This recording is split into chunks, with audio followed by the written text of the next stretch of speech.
Demonstration here. I'm gonna make sure my air conditioner's not on, which it should be shut off. Okay, yeah, it's not running. I'm gonna simulate a power outage. So there's my new system. Got it put in this year by Busick Mechanical Services. If you guys have any HVAC problems, AC or heat, he's the guy to call. So, Michael Busick.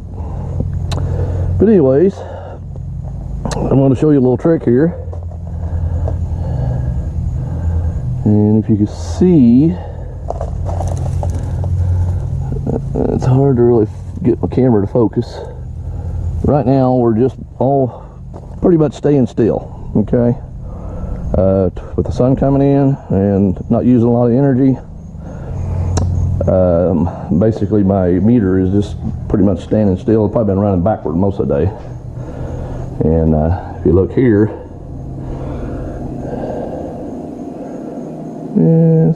see the little arrows going to the left? That's mean we're overproducing. So the sun's putting out enough to take care of my batteries, which are over here. Keep those fully charged. And then it's also supplying energy to the house. And this right here program, which goes with the controller over here. This is a inverter, charger, and it's a off-grid inverter and an on-grid inverter. I've made some videos of this before. If you guys haven't seen them, they're on my YouTube channel.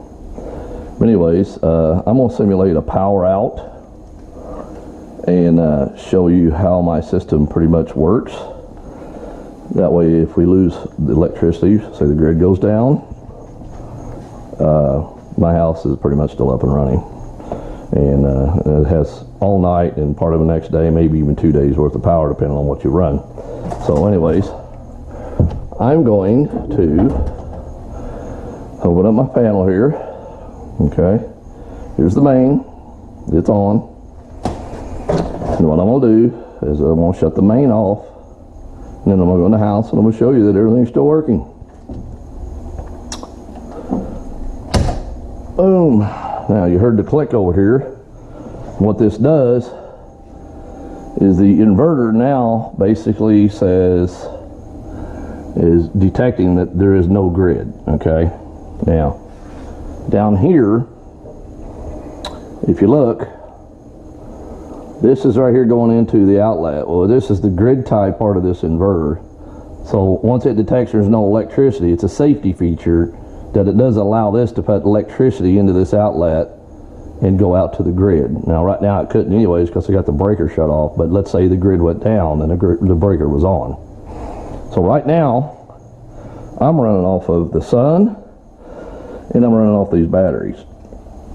Okay, now you see the blue light flashing. This right here is a Batrium balancing system, and what it does, it manages your batteries to make sure they're balanced, and it keeps track of the voltage. The software over here that I got running on this laptop, which I can remote into, keeps track of all that. As you can see, it's cycling and keeping track of the voltage of each battery in each individual pack, which is 150 cells per pack, and the overall voltage. Now the grid has went down. I simulated that with the shutting off of the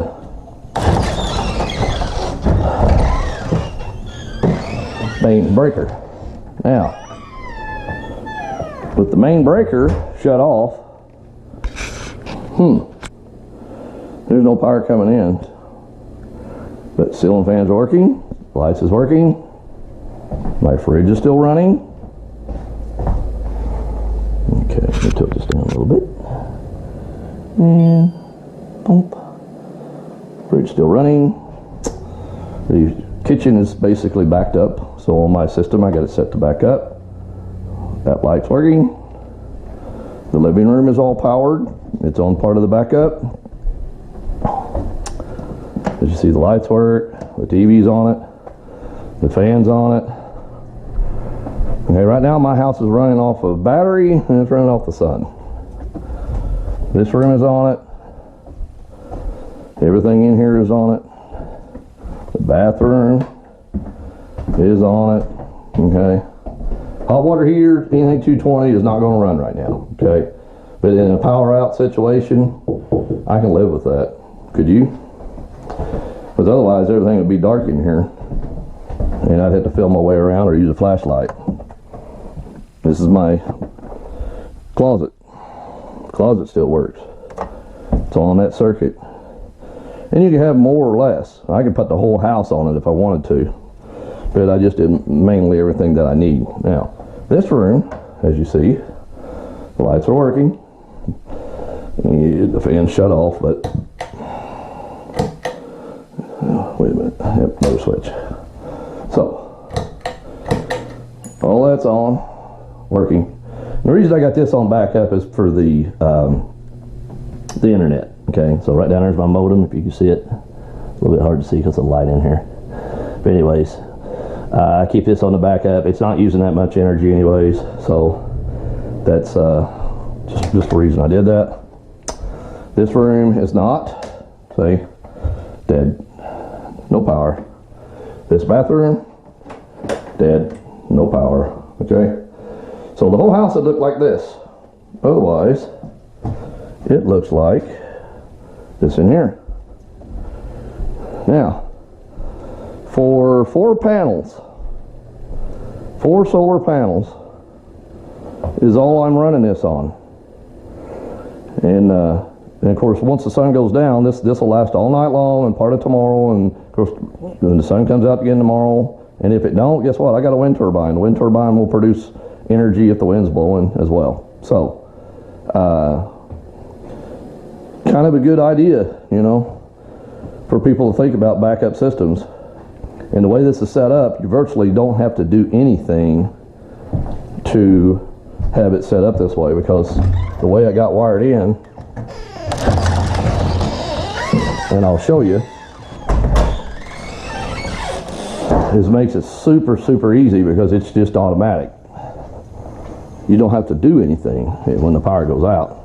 Now, this box right here is a generator transfer switch.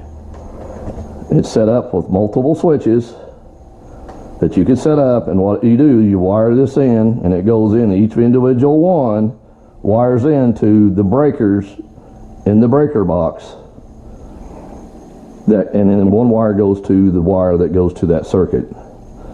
So basically, even though there's no power here, as long as I got power coming from my inverter over here, the green thing, and the batteries, then I have power to those circuits. Now, if I shut these off right here, okay, if I flip these down, you're now off the grid, which if the grid's turned off, that would be off. But these just stay on, and if for some reason you need to shut them off, you can. For mainly like if I do maintenance to something to the system, yeah, I'd shut all these off, work on my system, and of course everything is on breakers. So you always want to have safeties, breakers. The solar coming in is all breakered. The power going out is breakered. The battery system right here, breakered on the positive, breakered on the negative. As I've showed in my videos before, this entire pack, it has basically fuses on every cell. This right here little module is called a Longmon, and it will burn off energy if this battery pack gets too full, which it generally won't, because I got it set up in this system in the charger to not go above a certain voltage. Now if it does, I also have a secondary backup, which is this system up here that's as part of my wind turbine. And what happens is, if the voltage gets above a certain point, then this right here will send energy to those blue things up there. Okay, those are big resistors, and what those resistors do, they'll just burn off energy. You hook a hot to one side and negative to the other side. Okay, it doesn't matter. It could be negative over here, hot over there. It doesn't matter. It works the same. But what that will do, if it gets above a certain point, if everything else doesn't stop the charging for whatever reason, and which usually you're not going to have that, but if for some reason these right here are not keeping up, then that will kick in and it'll burn off the energy. So, and then there's fuses on everything. Literally everything in here has a fuse on it or a breaker for safety, okay? So if anybody tells you, some of this stuff is not safe, it depends on how you manage your stuff, you know.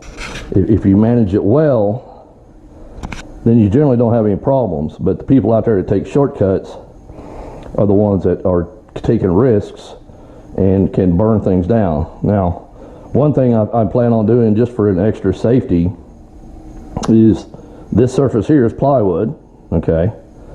And of course that back there behind everything is sheetrock. But I'm just for an extra safety, what I'm eventually going to do, and probably here in the near future,